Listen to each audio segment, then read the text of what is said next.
Welcome to the Polygamer podcast, where gaming is for everyone.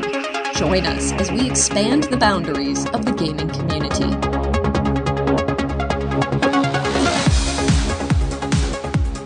Hello and welcome to the Polygamer podcast, episode number 64 for Wednesday, April 26th, 2017. I'm your host, Ken Gagney. Joining me today is an esteemed academic who will be talking to us about his Ph.D. and his dissertation, all of which I promise you ties back into video games. That is Dr. Noah J. Springer. Hello, Noah. Hi, how's it going? Good. How are you today? I'm doing very well. Excellent. So you and I met recently at MIT, that's the Massachusetts Institute of Technology in Cambridge, Massachusetts, at an event that was essentially about diversity and representation in video games. We were both in the audience, and you started telling me about how you work at the MIT Press publishing company and how you had, in the past year, finished your Ph.D. What is your Ph.D. in? Yeah, so I graduated in 2015. It's more like a year and a half at this point. But my PhD was from the now the College of Media, Communication, and Information, and I wrote my PhD on Reddit, which I probably don't need to describe that much anymore. You wrote it on Reddit or about Reddit? About Reddit. And in part on Reddit, I didn't ask me anything, and I have an archive of some of my primary source material that I have on Reddit as well. Yeah, I read through your AMA. There have been a ton of great questions in there, some of which may come up today. I hope you won't be repeating yourself, but I'm curious to know, what was the framework of your thesis? I mean, you wrote it about Reddit, but what in particular about Reddit inspired you to write a dissertation? Yeah, sure. So, I mean, to really get to understand where I'm coming from, we have to go back to my undergraduate degree and in almost, birth. Because to really understand framework, you got to understand entire life scope at some scale. But so this will be a long podcast. It's going to be very long, very long. It's going to take 29 years-ish. But my parents are both classicists, and so I was raised very deep, entrenched in kind of classical art, rhetoric. I took Latin in high school. And as an undergraduate, I got my degree in art history. And as I kind of progressed, I kept being more and more interested in newer and newer technology and newer forms of media. So as I entered my master's program, I was really interested in film. And then as I kept moving forward in television, and then as I entered my PhD work, I really started taking interest in kind of digital culture and digital technology at large. And right around the same time, this is probably about 2008 or so, one of my friends who was a computer scientist introduced me to Reddit when it was still relatively fresh. And I started going on there and engaging with the community. And I really found a kind of a place where I thought interesting discussion was happening. And there was a lot of interesting, especially political action that was kind of resulting, that was emblematic both of a specific site as well as larger trends across the digital networks of the internet. And so as I went to my PhD program, my letter that I wrote to them at University of Colorado proposed Reddit as my dissertation project. And I didn't change.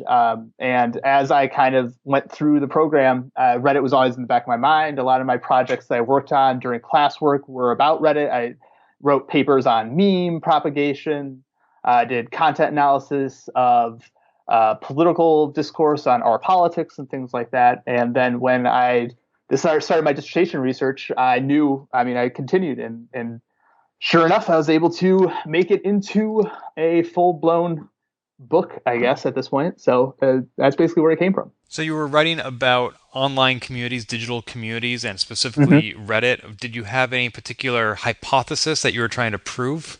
I wasn't really trying to prove a hypothesis. It starts out really as a analysis of how publics are formed. So if you look at, I come from the school, come from the social theory. I'm coming at this particularly as a qualitative approach, and a critical approach rather than say a quantitative. I use some numbers, but I'm not analyzing masses of data. I spent time in the community, approaching, kind of wanting to see what the discourse looked like across boards.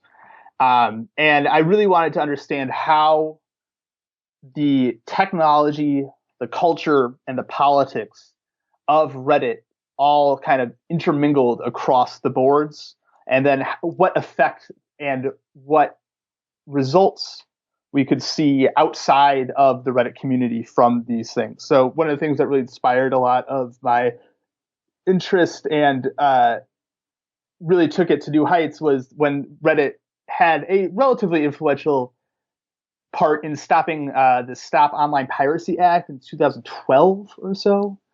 There was a lot of kind of grassroots development of political action on the site. And then in 2015, we saw that there was really a lot of action to help support the passing net neutrality under the Obama administration. And Obama even went on, I opened my dissertation talking about this, went on Reddit to thank Redditors for their participation in the development of net neutrality and making that a thing that could happen.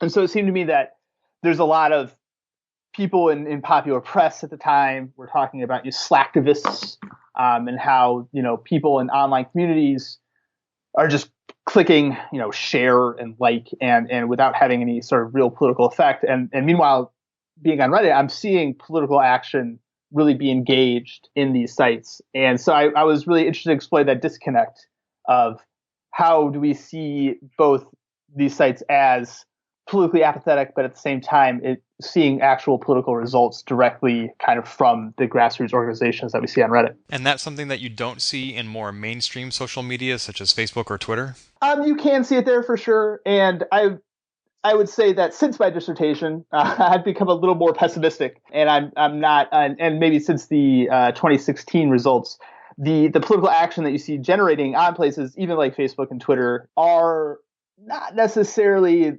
as progressive as I maybe would hope they would be. But at the same point, there is definite generation across the web of some real action, but at the same point, the politics on which they are based are problematic, to say the least. Now, you said that you finished your dissertation in 2015, or that's when you graduated, but GamerGate happened in 2014, so I assume you were pretty deep into your research by the time that happened. Yeah, I'd started my research in about, I would say, April of 2014 or so, and so GamerGate pops up in August, and one of the things I've been looking for as I had, kind of one of my missions was to find a great example of a public evolving on Reddit. And so by public, I mean a place that circulates a lot of text and a lot of discourse about a given topic that then people will come in and contribute to. And I'm drawing on social theorists. I don't know if you want me to get into into the long form of the kind of theories that I'm drawing on, but people who are looking at societies in 18th and 19th century Europe, and how they were influential in politics through salons and developing a public sphere. And so I was looking at how a public sphere and then also complementary but diametrically opposed counter-public would evolve on Reddit. And you'd seen these kind of exist beforehand, where you'd have, for instance, our politics evolves, it comes up really early and develops a really liberal bent, and then our conservative comes up as the kind of counter-public to the major liberal lean of our politics. But I wanted to see something that I would have direct access to it evolving. And so when I saw our Kotaku In Action pop up, and it was pretty quickly, it kind of popped onto my radar after it happened. I remember almost the day of or the day after the Quinspiracy videos came out, I didn't actually watch them at the time, but they kind of came up on my radar. I made a little note saying, oh, look at this new subreddit coming up. And then they kept showing up in different places and comments in different places. And all this kind of traffic was developing around Kotaku In Action. And then at the same point, I noticed that we saw oppositional publics develop in our GamerGate, for instance, and that really drew my attention. And then maybe a couple weeks to a month after the initial incident, shall we say, the publication of the blog post by Janji, I think his name is, I really thought that's going to be a great place to go and explore what the discourse looks like in these places and kind of how these publics and counter publics have developed and how they talk to each other and how they communicate and what the political communication looks like between these two spheres, between the GamerGate and the anti-GamerGate, more or less. So you're saying that before GamerGate even happened, you were looking specifically for something just like that? I was looking for something that was both political and had two very easily oppositional groups. So because I'm coming from this framework of a public and a counter-public, and I wanted something that would have two different groups that would be easily to understand how both they talk to each other and then how texts kind of circulate among them. And so when this popped up, this seemed like a really great way to look at how the politics of Reddit evolve and then what happens once these kind of communities get up and running.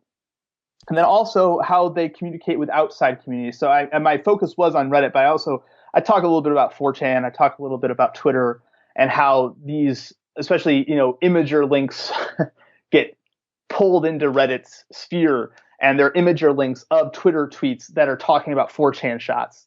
And so you have this circulation, right, that goes all across these different media into the publics and the counter-publics on Reddit. And so Kotaku In Action, I should say, and GamerGazi really provided a great kind of case study to explore those concepts. So on one hand, you must have been excited to see this evolving because it gave you the opportunity to study something as it was happening. But on the other hand, what was your personal reaction to what you were witnessing as these two communities evolved? That's the question, because I really had to stop myself from just not going to Kotaku In Action. I had to actively push myself to visit that site because to say the least, it irritated me. My chapter, my dissertation on GamerGate is by far the hardest thing I've ever written. It was incredibly difficult to kind of force myself to go even just, search through threads on threads on threads of them talking about these things that are inane and then also almost criminal sometimes, and just racism, sexism, misogyny, transphobia, name it. It was regularly kind of filtering through these discourses. And so it was difficult, and it was hard for me to make myself really engage with the community too. And I often, I talked with several people. I talked to some people who were fine as well. Several members of the GamerGate community. We messaged over Reddit's private messaging system, and they were, no harassment of me as a white male, cisgendered straight white male. In fact, I'm not necessarily the person who's going to be targeted. So that doesn't necessarily remove any culpability from them, from the public as a whole. But it was definitely difficult for me to go through and expose myself to these opinions that are diametrically opposed to my own personal political beliefs. And I tried to make sure in my dissertation to kind of give their side of the story as much as I possibly could. I wouldn't say I affect a neutral stance, but I do think I tried to tell it from how they would want me to tell it, and how, I describe it as a consumer revolt, all these other kind of terminology that they pull out, while at the same point, fundamentally my dissertation argues that it's a really politically it is problematic, and that, once we see the rise of Donald Trump, just everything I saw that was popping up in the Kotaku In Action in community, really just all of a sudden everything clicked. Everything was like, oh, look, this is the early iterations of the alt-right in Reddit's communities who are latching on to this, ethics and gaming journalism, which I can't even say without just smirking to myself because it's just ridiculous at this point. But everything that I saw evolve in Kotaku In Action has now been iterated in a larger, grander scale by kind of Trump's election and the rise of the alt-right, Steve Bannon, Richard Spencer, you name it. The most emblematic thing of this is, Milo Yiannopoulos is so huge in GamerGate, and then all of a sudden he latches onto the alt-right and then is their spokesperson until, thankfully, he has been, for the most part, relegated to the sidelines. But, This is all kind of a year and a half before Trump's election, 2 years before Trump's election. This is all iterations of the same themes that we then now see that have really dominated politics for the last 6 months to a year. You said that you tried to represent GamerGaters as they would want to be represented, but in your AMA, there were seemingly a lot of critics of how they were portrayed in your dissertation. One person in particular said that you, sir, are a Marxist, and GamerGate and neoliberalism are not Marxist enough, and that's why you don't approve of them. Oh, yes. You can't please everybody is one way I approach this. and fundamentally, first, I'm not a Marxist. I lean very far left, but I'm not revolutionary enough to be a Marxist, unfortunately. I'm a nice middle-class person, but and you can tell in my answers on that Ask Me Anything that, I disagree with them fundamentally. And I disagree with them, though, not because I came in with a predisposition to disagree with them. I disagree with them because I spent time with them. I saw what they did, and I read their thoughts, and I disagreed with them wholeheartedly. Maybe they're not Marxist enough for me, and I do fundamentally think that they represent kind of neoliberal paradigms, especially about identity and speech. But I think fundamentally, I tried to give them a fair shake, especially at the start. When I started looking at Kotaku In Action, I wasn't really sure what was happening. There were lots of names, lots of terms thrown around. I didn't really understand what they were. And so I really had to dive in. I read through the entire wiki page, and not Wikipedia, their own GamerGate wiki page, description of events. I went through the entire timeline, reading what they said happened.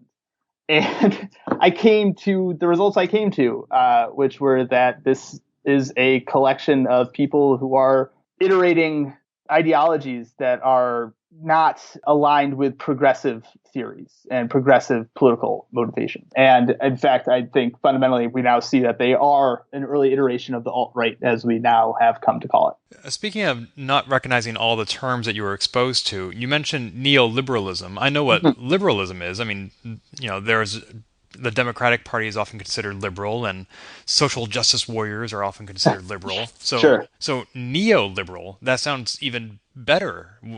What is neoliberal? So neoliberalism is nobody. I would say this first of all. Nobody calls himself a neoliberal because it's generally a kind of pejorative term. It comes out of 1950s economic thinking, and primarily it starts to be really emblematic of Ronald Reagan and Margaret Thatcher in the 1980s. And tenets of neoliberalism include things like economic deregulation across the board. So when we see Reagan deregulate banks, deregulate media industry, this is all a product of kind of neoliberal ideological and economic thinking, driving back to kind of the 50s. It's similar to libertarianism, but kind of at a grander scale. And one of the primary things about neoliberalism that's interesting and useful to know is that it is not partisan in the sense that there are many facets of, for instance, Clinton's administration as well as Obama's administration that are neoliberal.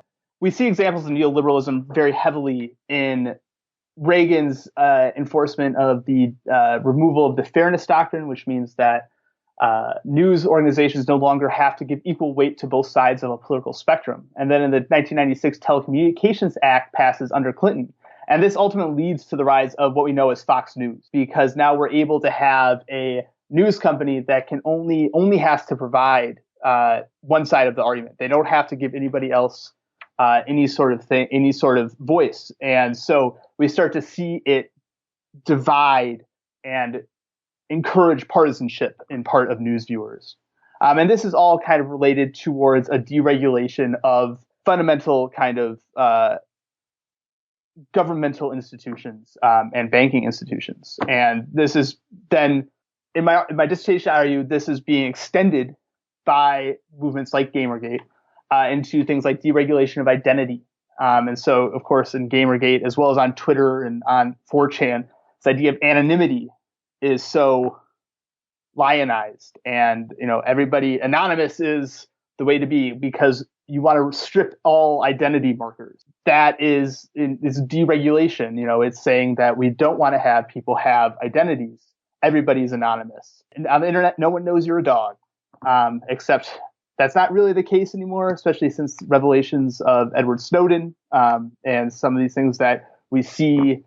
In fact, governmental power and observation and surveillance can establish pretty directly who you are, regardless of what you're saying. So this is really kind of a fantasy that you are totally anonymous online. And then also it's this fantasy that what you say is just words.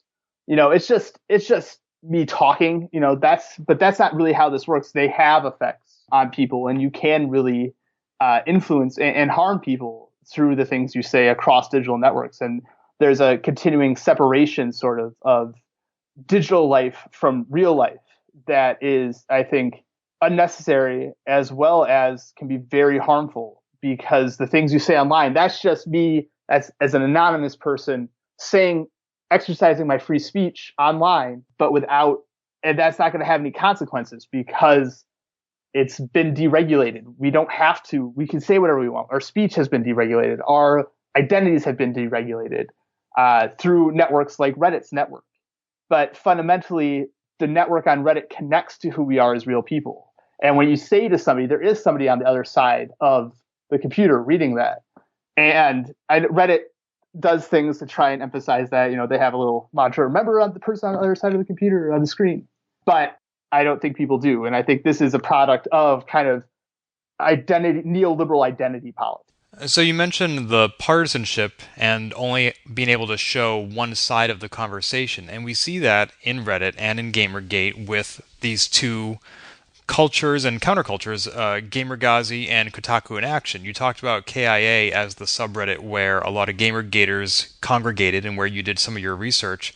But there's also that opposing side, GamerGazi, which is where the side that isn't GamerGate. If you can split this into a binary equation, that's where the other community organized. Now, certainly they are very different in content and in political stance from GamerGaters, but in terms of how they interact with each other, how they relate and oppose the other side, how they interact with the broader community and culture, are there things that distinguish KIA and GamerGazi, or are they basically two sides of the same coin? It's an interesting question. I would say that one of the things that I noticed specifically is that Kotaku In Action and GamerGaters at large were very earnest about their movement, sort of. At least again, I can't necessarily tell the person behind the screen's intention. But from the texts that you could read, everybody was very adamant that this is about ethics of gaming journalism. This is what we believe. They had manifestos and things like that. GamerGazi was very ironic. And of course, there was irony and there was parody in the Kotaku In Action side, but the entire kind of subreddit of GamerGazi was almost, exclusively devoted to kind of parodying and then discussing these parodies. And there were people who were certainly earnest and on the GamerGazi side, and they were certainly believed that Kotaku In Action and GamerGate were negatively affecting people's lives, which I think they definitely were. But I think fundamentally that the politics and the approach from GamerGazi's side was, in some ways, a mirror image, but a kind of a parodic mirror image, a satire of some sort of Kotaku In Action, where Kotaku In Action has this huge list of every single event that happens that proves that gaming journalists are unethical. And meanwhile, GamerGazi, just every time something came up, they would just put in quotes like ethics in gaming journalism. And it seems that this is a in some ways, if you look at social theory, this is a feminist approach to politics, to have irony and parody. If you look at the lady's name is Donna Haraway, she argues that is a inherently feminist political stance. And so it seems to me that through irony and parody, GamerGazi was adopting feminist approaches. And it's also rejecting neoliberal deregulation of identity and anonymity. They said, just because you're anonymous doesn't mean your words don't mean anything. Just because you can say whatever you want on this forum doesn't mean those words don't have effect. And so they're rejecting this kind of idea that anonymity is the best thing to have, which seems to be one of the primary kind of drivers throughout Gamergate, is that, we're anonymous online people, so we can speak the truth. But inherently, just because you're anonymous doesn't mean you're going to speak the truth, right? So it seems to be that they are sometimes, in some ways, they are two sides of the same coin, but they're also different sides of an ocean, if that makes sense.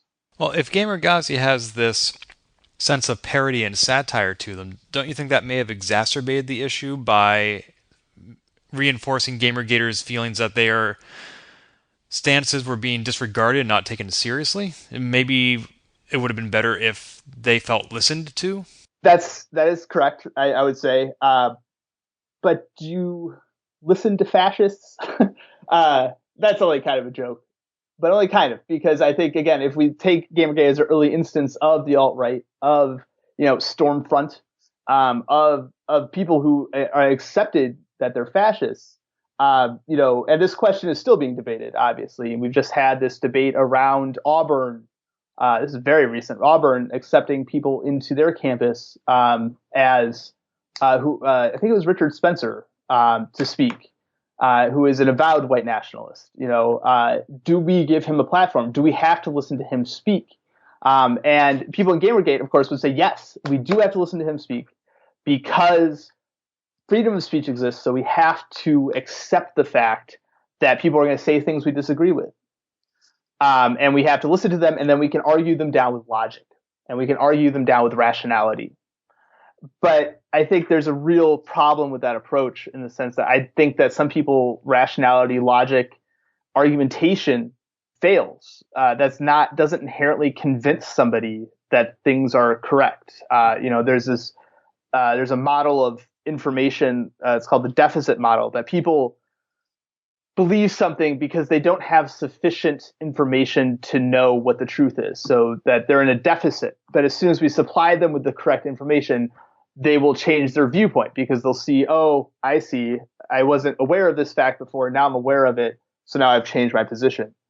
But fundamentally, I think that's not really how information transmission works, because some people see, there's something called the backfire effect, where some people have a belief, they see information that contradicts their belief, and rather than saying, oh, this information is correct, they end up saying, oh, actually, this reinforces my belief more and more. That information is, shall we say, fake news. That information doesn't matter to me because I don't trust the source, because I don't trust the scientific process, et cetera. Any number of reasons that they don't believe the information assumes. So this idea that somehow inherently logic and rationality are going to make somebody change their mind who doesn't want to change their mind is not the case. So, and GamerGazi, to bring it back to the point, GamerGazi was parodic, and they didn't necessarily give Gamergate a chance to state their point of view. But I'm not sure that if they had, it would have made a difference. And Gamergate was able to state their point of view many times across the front page of the internet, so to speak. Across Twitter as well, and 4chan, and any number of venues. It seemed to be, but for the most part, most people that I trust their opinions rejected it with full force. And so it seems to me that even when they were able to be heard, which they were able to be heard, most people who I politically align with were not fans. I was not either, having dived in. I gave them a chance. I read so much of their content and their discourse, and fundamentally, I still disagreed with them. Sure. When I say that maybe KIA should have been listened to a little bit more, I'm fully aware that that's somewhat of an antagonistic question, and one that creates a false equivalency. Sure. It's not one I believe, because, as you said, GamerGaters made their opinion very well known, and we saw them for what they were. Mm-hmm. And as for this deficit model, I read something very similar in the book The Information Diet by Clay Johnson, where he was looking specifically at the political model, where when somebody believes something and then they are given information to the contrary, contradictorily, it reinforces their existing beliefs. Mm-hmm. And it seems like there are instances where it is impossible to bridge that ocean that you were talking about, where we have these two opposing sides, and it doesn't seem possible to establish communication between them. Yeah, and I mean, I think fundamentally what we see in GamerGate, I mean, everything I saw in the GamerGate discourse between GamerGate and Gamergazzi has just been exacerbated to the nth degree during the 2016 presidential campaign, where, how can we create common ground with a group that seems so diametrically opposed to anything that we on the left agree with?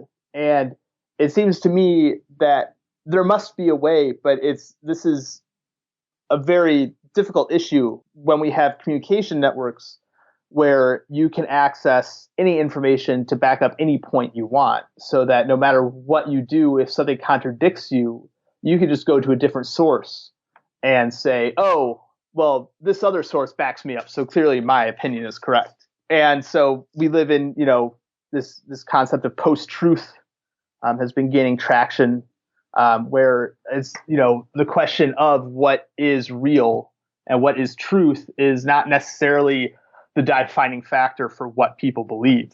And so even if you were able to convince GamerGaters that, I don't know, that journalists in gaming were very ethical, that wouldn't necessarily change their opinion. It's not going to, you could show them all the information.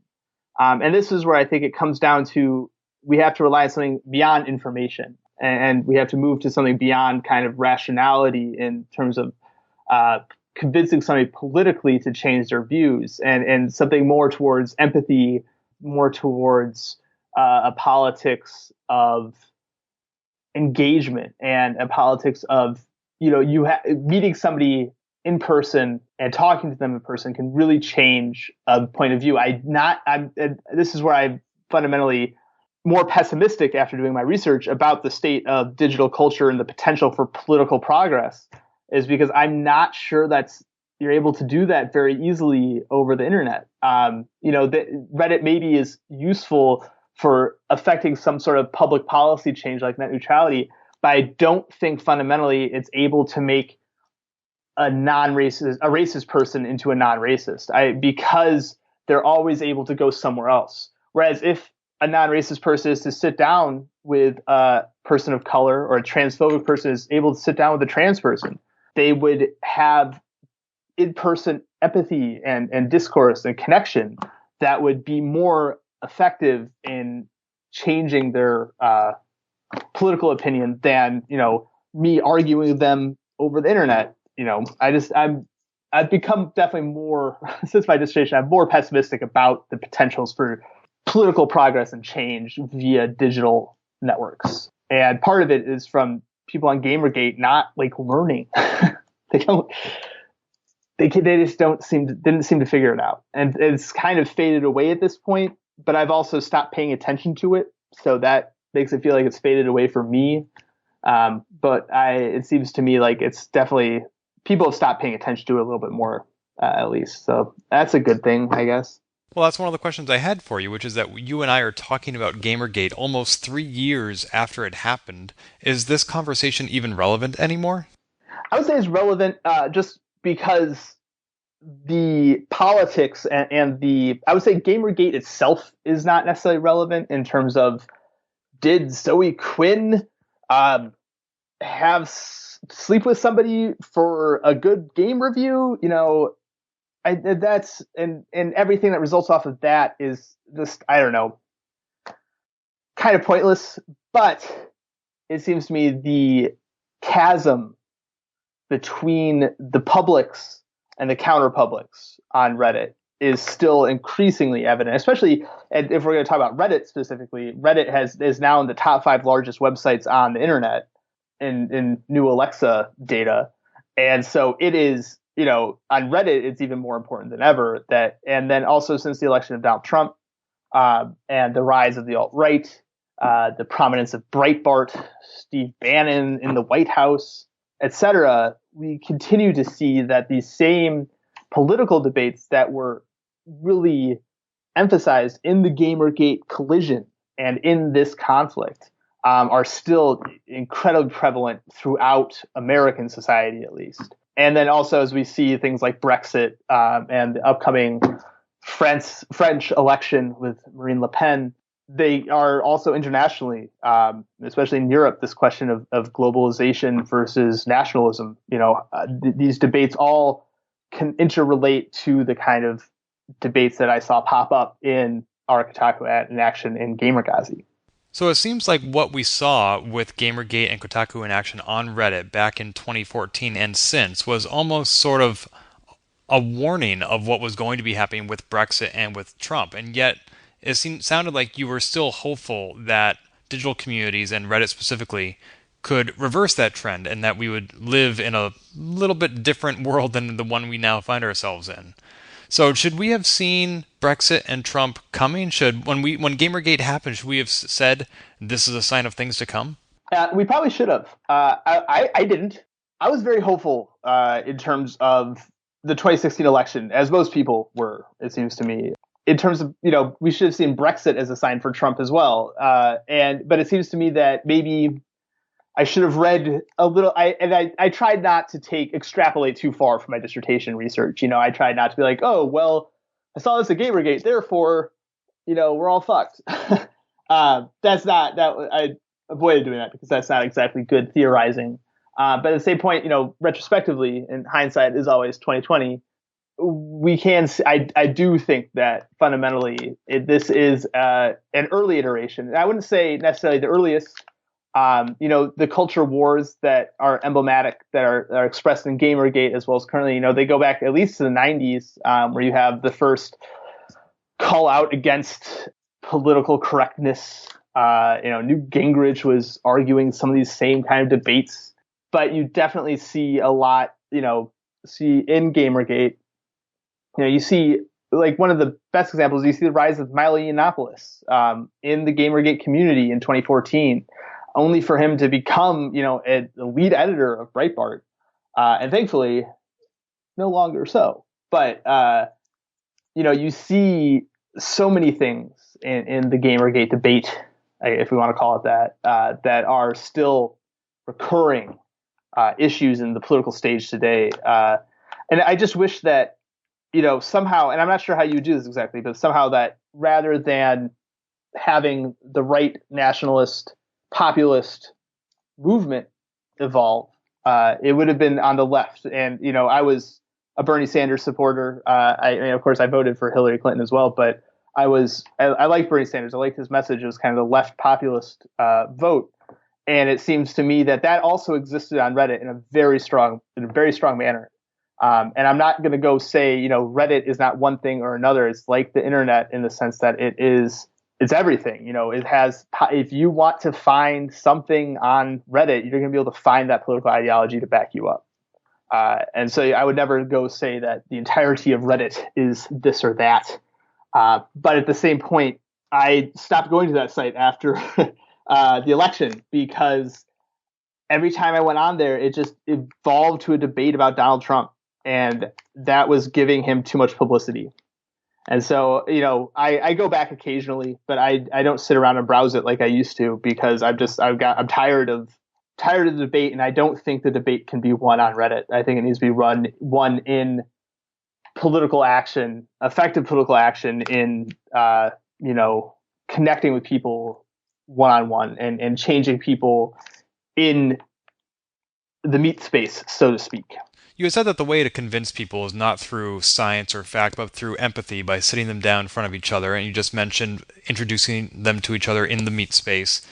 Whereas when you started this dissertation, you had the hopes that the digital communities would provide that venue, but it may have actually done just the opposite by exacerbating the disconnect between people by not requiring that they encounter each other face to face. So what was your hope that people could develop empathy or whatever it was they needed to connect with each other if they couldn't see each other? Well, I think mainly my hope came from both personal experience as well as things I had seen sort of happen where, personally, I don't necessarily think I never dated anybody that I met on the internet or, I've never really developed personal relationships with people I met anonymously, which is fine, and it's fine if people do. But I encountered ideas and cultures and concepts online regularly throughout the aughts. Before I ever started my dissertation research, I encountered a lot about the world online that I thought was fascinating, and it really I was interested in. And so I saw an incredible potential there, as many people have, and many people still do, the incredible potential to connect communities, cultures, individuals through digital networks. And I still think that exists, but I think that at the same point, and I think this was under considered, especially in the development of sites like Reddit, whose goal is to connect people and create community. But the fact that in creation of community, you also divide communities. I think that is under considered when people are developing digital technologies and platforms, and that it's often very kind of utopian when people posit a new concept. This is going to be great. We're going to make this website. People are going to be able to vote each other up and down, and like the best ideas are going to go to the top. But the kind of flip side of that, of this kind of echo chamber that results from crowdsourcing information, isn't necessarily considered, and the regulations that maybe are necessary on a site like Reddit to avoid certain aspects aren't considered until it's too late. Until somebody has been at one of the first signs that Reddit was not necessarily the greatest place, for me at least, was the Boston bombings, when all these people came together and identified the wrong person. And it seems to me that, crowdsourcing information can be very valuable, but it can also be really dangerous. And we need to make sure that as we continue to develop technology, which, technology will continue to be developed, we need to make sure we're keeping the negative impacts of this technology in mind. And that's a concept that goes far back, at least the development of the car. But it's still people, when we innovate in Silicon Valley and elsewhere, it's not always the critical engagement with the results of the innovation are not always at the forefront of the people who are developing platforms' minds. It surprises me that more empathy isn't developed online, because we are now dealing with a generation of internet users who are growing up with this medium. For the majority of their interactions, they may be occurring online instead of off. And I think people of your and my age were at the forefront of that. I know growing up, I went to a very small school where there was nowhere to hide from the bullies, and so I made all my friends online on CompuServe and through dial-up bulletin boards. Mm-hmm. And that is what taught me that the things you say and do online do matter, and there are other people on the other end. Maybe that's because even someplace like CompuServe, when you find the right forum, it's still a small community and you get to know each other, whereas the internet is just so large that every interaction is a drive-by interaction, especially in a place as large as Reddit, and you don't necessarily get to know them unless you're, say, again, breaking it down into a smaller community, like a World of Warcraft guild, or something that falls within Dunbar's number of 150 people or fewer. Mm-hmm. I agree, and I think scaling community is, I don't know if it's possible. Dunbar's number you mentioned, 150 people, that's the amount of people you can kind of keep in your orbit. That seems astute in terms of, I don't have, and this is, I don't try and connect with, I don't have thousands of Facebook friends. I keep my group tight because I can't engage with that many people. And it seems to be that to be able to scale, to build for scale on a site like Reddit to develop communities is difficult. And I've seen it in several communities across that site where at the beginning, it's a really fun little place to chat around with people about something you're passionate about.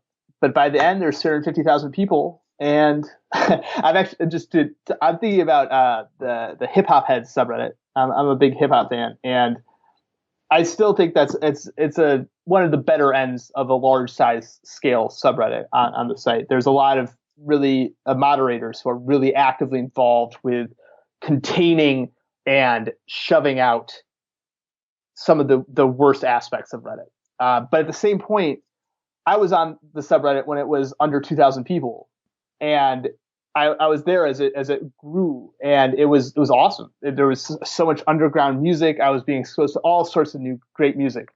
But as it got bigger, it got worse, and not even necessarily like the content got worse too. It started to focus on the same few artists. I was exposed to less diversity in my music.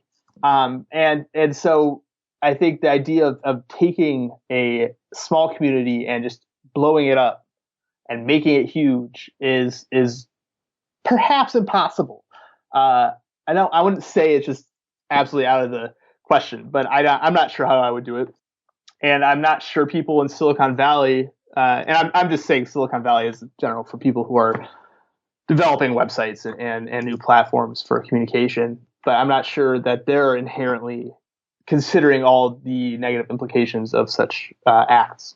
Yeah, I really don't know a way around it either. You really can't cap a community. You can have people self-select, as I mentioned with the World of Warcraft guild, but the nature of the internet is that it's just going to keep growing, and it's in the best interest of sites like Reddit and any site that serves ads and is monetized to have as many eyeballs, as many sessions, users, and page views and time on site as possible. I would say this is where, if anything, I'm a Marxist because I think fundamentally the problem is that sites like Reddit are developed on a capitalist model, and their goal is to end up being profitable. And I'm not sure if Reddit's profitable yet. It wasn't last time I checked, but it maybe has nudged over the line into becoming a profitable company at this point. But as long as the end goal for the site, for the community, is to produce more users and produce capital for the company who's in charge, I'm not sure you're going to end up having a progressive political movement evolve out of it. Instead, it's going to result in kind of neoliberal policies, where it's going to result in, and neoliberal is economics, right, is about freeing up markets, deregulating markets to generate more capital. And so Reddit, one of my main kind of conclusions about Reddit for my dissertation is that it re-emphasizes neoliberal economic policies, in that it's deregulating identity, deregulating speech in order to deregulate the market of information so that it can generate capital off of it. And I think that the progressive politics that I saw at some of the initial points are an anomaly rather than the rule of the site. So is the answer for us to vote for somebody like Bernie Sanders and be democratic socialists and eliminate capitalism as a factor in the equation? Because even lately there's been a debate in New York City with the installation of the artwork Fearless Girl, where she is facing down a bull, which is the most patriarchal representation possible of an inherently patriarchal model, which is capitalism. How do we get capitalism out of the equation, or should we? This is where I really stop having answers. I guess that is a little bit beyond the boundaries of your dissertation. And I have thoughts, it's definitely beyond the boundaries of my dissertation. And I feel if you look at neoliberal theory and critique of neoliberalism, one of the major critiques is that it's impossible to think beyond it, so that no matter how we consider things, it always is encompassed within a neoliberal framework. And the internet's similar in the sense that it's difficult to think about something beyond the internet, right? How do we escape the internet at this point? It's everywhere. It is all around us. We are part of the internet. The internet is part of us, right? We're being embedded with chips. Our lives are quantified. How do we escape this process? And similarly, capitalism is it's hard to think beyond it. And I don't have an answer in how we can start to develop beyond capitalist models of economies. I'm not pro-communism. I think that a little more democratic socialism is useful. I think we could definitely look towards countries in Scandinavia who have implemented that as a real positive move towards political reform that can be beneficial for all. I mean, we look at any kind of metric of how successful a country is. Norway's on top, Sweden is on top. But the problem is, and this is always right, how do you scale? because Norway and Sweden are fairly undiverse communities that are not, they're not as big as the US or China or Russia or something like that. How do you scale up from that small useful? And so I like Bernie Sanders. I thought he had useful ideas. But at the same point, if we were to implement the same strategies that they implement in Norway and Sweden in the US, are they going to scale?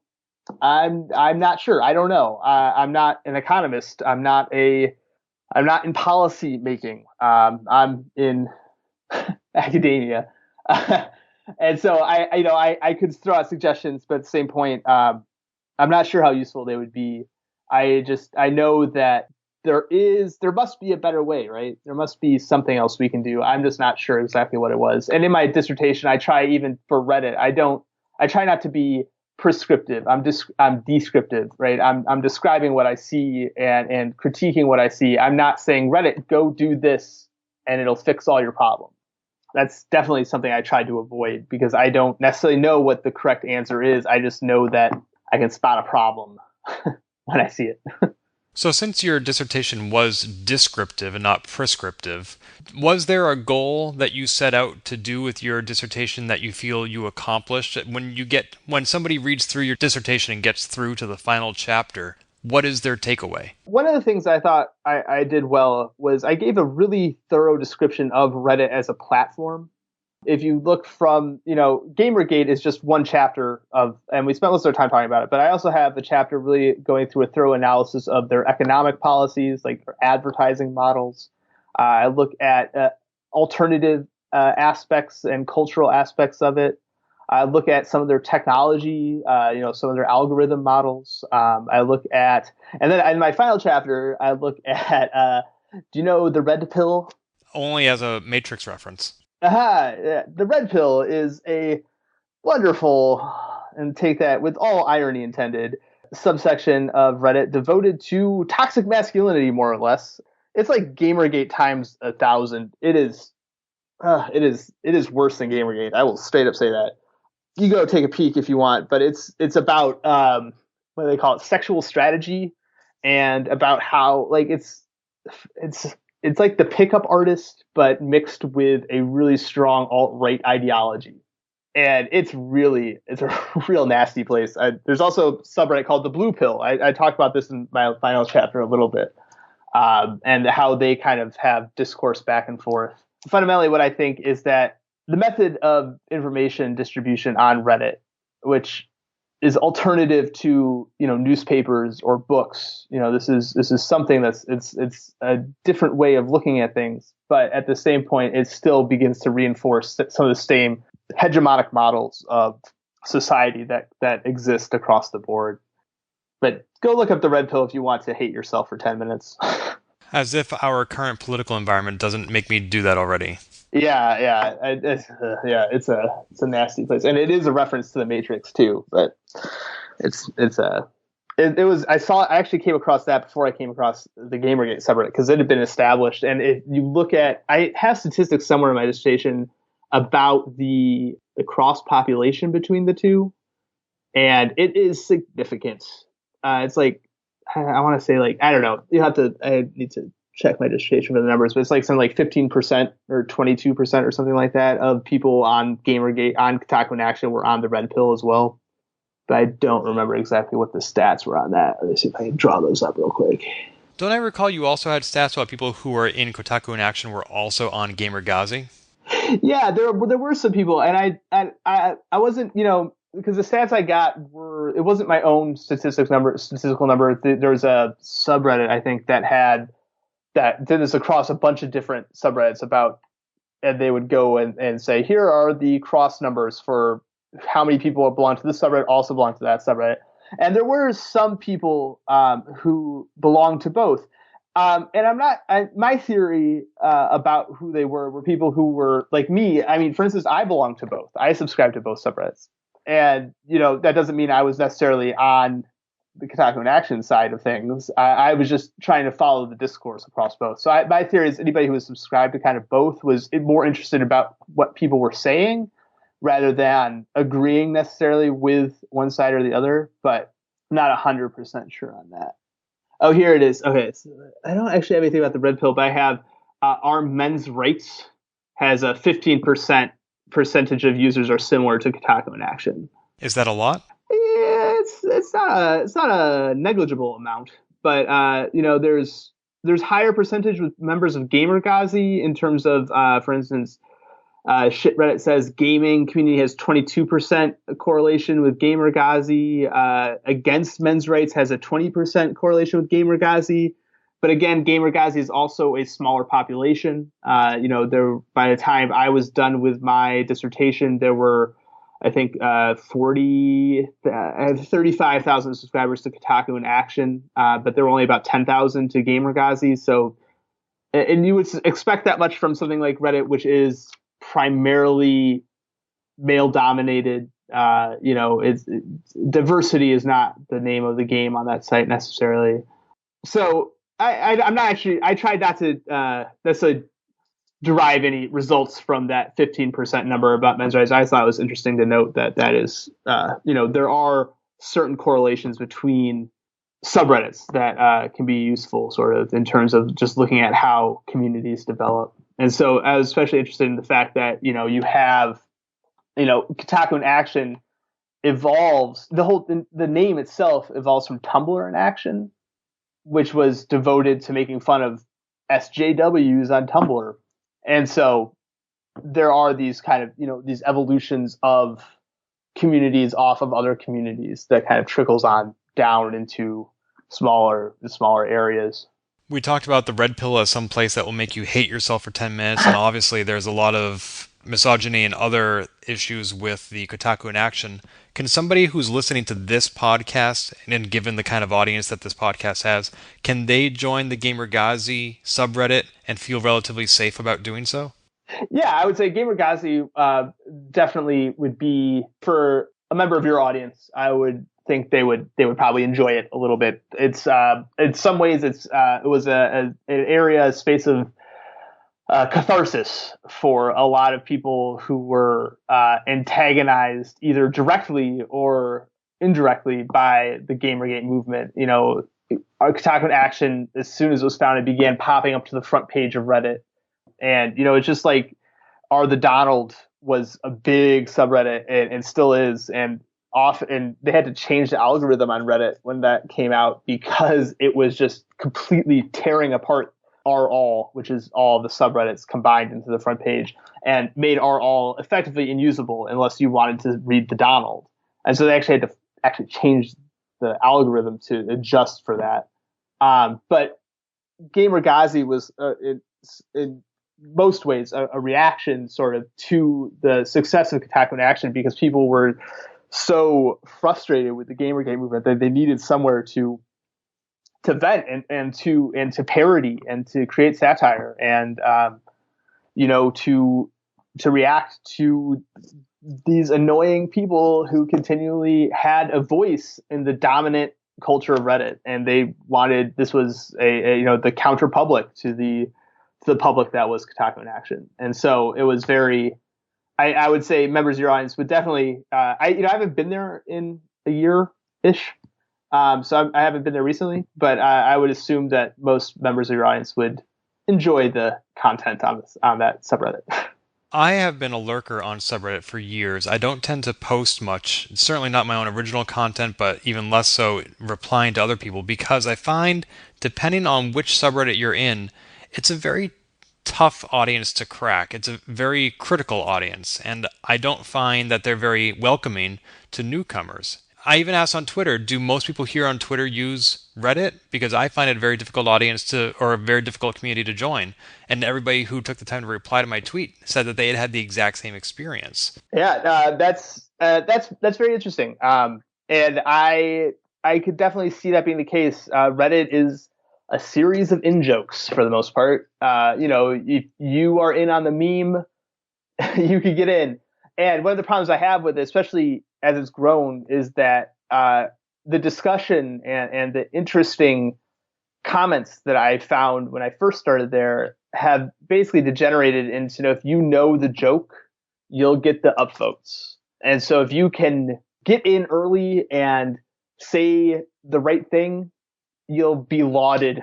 But if you say something that goes against the groupthink, you will get shut down. There are communities that are not the case. I would say GamerGate would be an example of a community that should be relatively welcoming to newcomers, and you don't necessarily need to just be part of and as your listeners are probably also part of the anti-Gamergate movement across digital networks at large. You'll probably get some of the jokes that are existing, but I do think it can be the site itself. Reddit can be relatively intimidating to newcomers. I generally don't recommend people go to Reddit anymore. I used to, I used to be like, oh man, this site's so great, and people would go visit and they would have fun.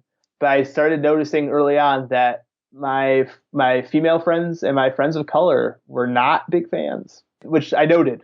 It kind of in my mind, I was like, that's interesting. And it definitely speaks to white men. I'm not sure exactly what it is, but there's something that is definitely targets the white male audience. But of course, there's a community called Our Black Ladies that it had a few thousand members when I was on there. Let's see. It is now running at 13,000 subscribers. I did not participate. I'm not a black woman. I didn't feel that it was my place to necessarily engage with that community. But I kind of looked around on it.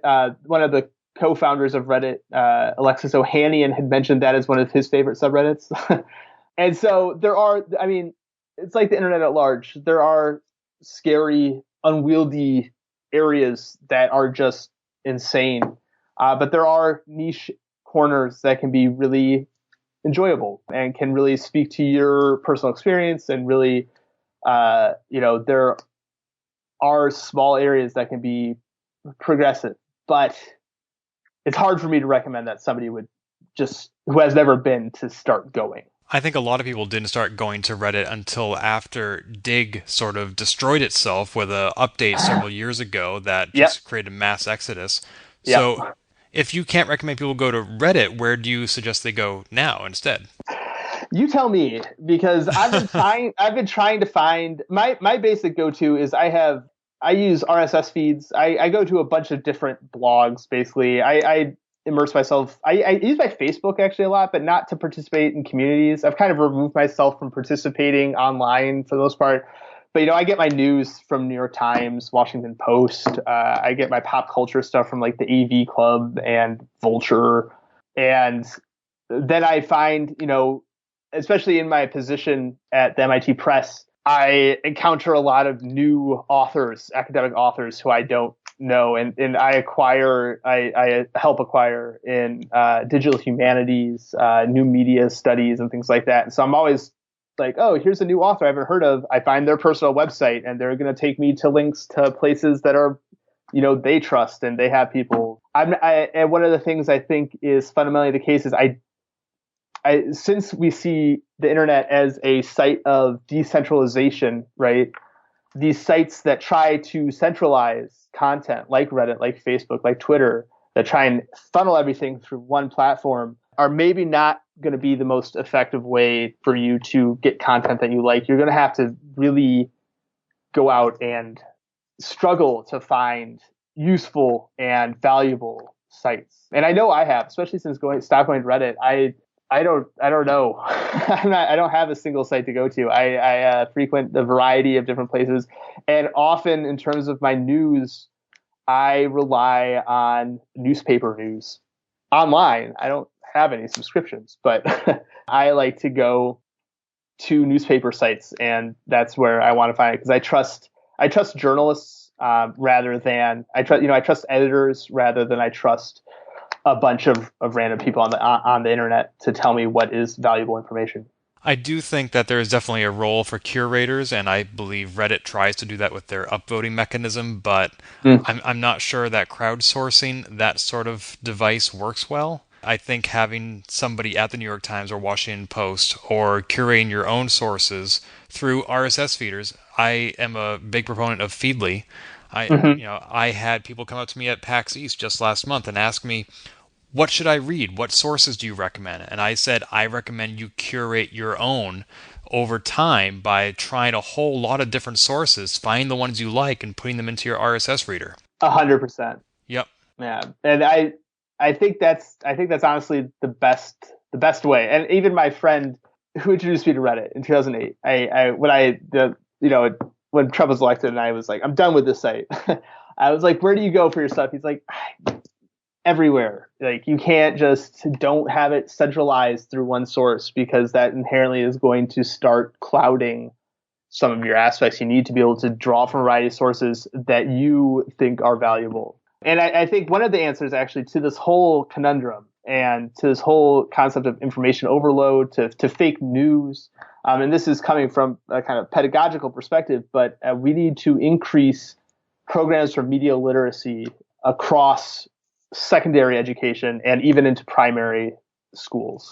This is the only answer I have to how we can start addressing the issues I saw in Kotaku In Action, the issues we see in the 2016 presidential election, is that we need people to begin to grasp understandings of digital culture, understanding, like learning to code at a younger age, learning to understand how the internet functions and what the cultures that develop on there and the information that's spread through there, how it works, much, much younger than we are now. And so we're sending out, when I was teaching at college, we're sending out 18-year-olds who don't really know what sources to trust.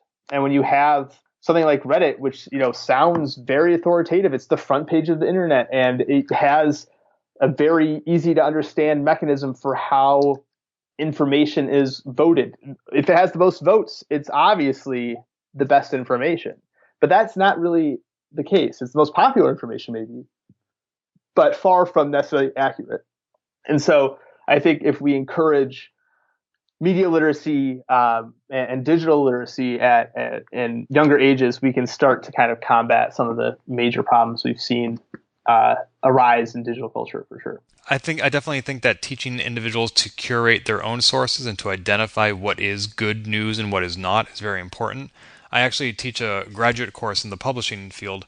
I was thinking about doing a unit on fake news and how to identify it this semester. Yeah. I was really excited about it, but then I thought, well, these are publishing students and they're graduate students, and I decided either at that point in their age and in their education and their career, they should know better and this would be redundant, or it's too late for them and they're not going to listen. Yeah, that is probably accurate. That needs to be something that's enforced. I don't know, in grade school or something. But before graduate level, at least. I hope graduates in the publishing industry would have I hope. I mean, I don't know.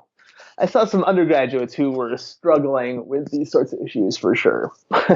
Right, and I think getting them earlier on in their education is vital. Yes, I 100% agree. I think earlier we can begin instilling literacies outside of just reading and writing, including reading and writing, of course, but about understanding digital content and also televisual content and film, like understanding media at large would be incredibly valuable for us as a society.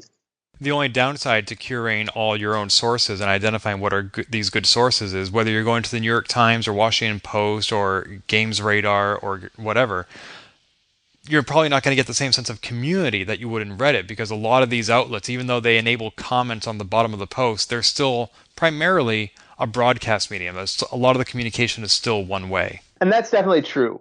And that's why I would say you should, if you're looking for a community, and I'm talking about RSS feeds more in the sense of just where I'm getting my news, where I'm getting my information from. Community, since my dissertation, I haven't necessarily been looking for community online that much. I got burnt out from Reddit. I was done with internet communities. But I think there is value for communities online. But I'm not sure where to go. I would say smaller is better. Smaller and active is probably the best place to go. But again, I think that you have to search them out. You have to be pretty active in keeping up to date on where you want your community to be. And, once you find one, it can be valuable, but it also needs to be, you need to be ready to, if it turns, which I think that you can see communities turn into something that's unwieldy and negative and a place you don't want to be, you need to be ready to pick up and leave too at some point. So we've covered a lot of topics today. We've covered Reddit, the election, fake news. We've been both descriptive and prescriptive in a lot of different areas. Is there anything we haven't covered? I mean, I confess I didn't read your dissertation in its entirety. Am I missing anything that our listeners would be remiss to not know?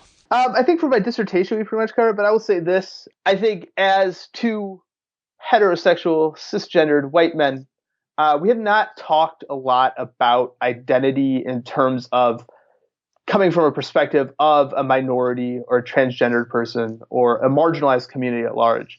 And one of the things in my dissertation, I really didn't feel appropriate doing that either. I'm not here to speak for the people who were attacked by members of GamerGate. That's not my place. I'm interested in what the discourse was, but I'm not here to speak for, transgendered women who were, threatened on Twitter or elsewise. And so no matter what, we could kind of come to a conclusion here. I think that other people who are from marginalized communities are going to have other viewpoints that are at least as valuable, if not even much more valuable than mine on this topic. So I would recommend, finding them, not to you, but to your listeners, to anybody who's interested, don't just listen to me, go out and curate your own sources. That is very true. I try not to have a lot of straight, white, cisgendered men on this podcast. And at the event where you and I met, we were in the minority. Oh, yes, we were. You were not the only person at that event who I approached about being on this podcast. And good. Yeah, there will be other guests on this show who don't look or sound like us. Great. But given how specialized your knowledge was, I thought it was still worth having this conversation. And I really appreciate it. Anytime, I think it's probably true for any academic, anytime somebody reads your research, it's exciting and somebody wants to talk about it. I jumped at the opportunity for sure. Well, I appreciate that. I will never be in that position because I don't have the ambition or the diligence to go as far in your education as you did. I have only a master's degree. Oh, I'm not sure it was worth it, but I had fun. I enjoyed it thoroughly. I'll never speak bad about grad school, that's for sure. Well, good. I definitely recommend higher education. I think my students are having a great time this semester, just like I did when I was in their shoes. Sure, I bet. So there will be links in the show notes to your AMA, to your dissertation. All those links can be found at polygamer.net. If you want the short link, it's plyg.me/Springer. Are there any other links or resources you want to mention here? You could go to my website, noahspringer.com. There's not a lot up there, but you could go visit.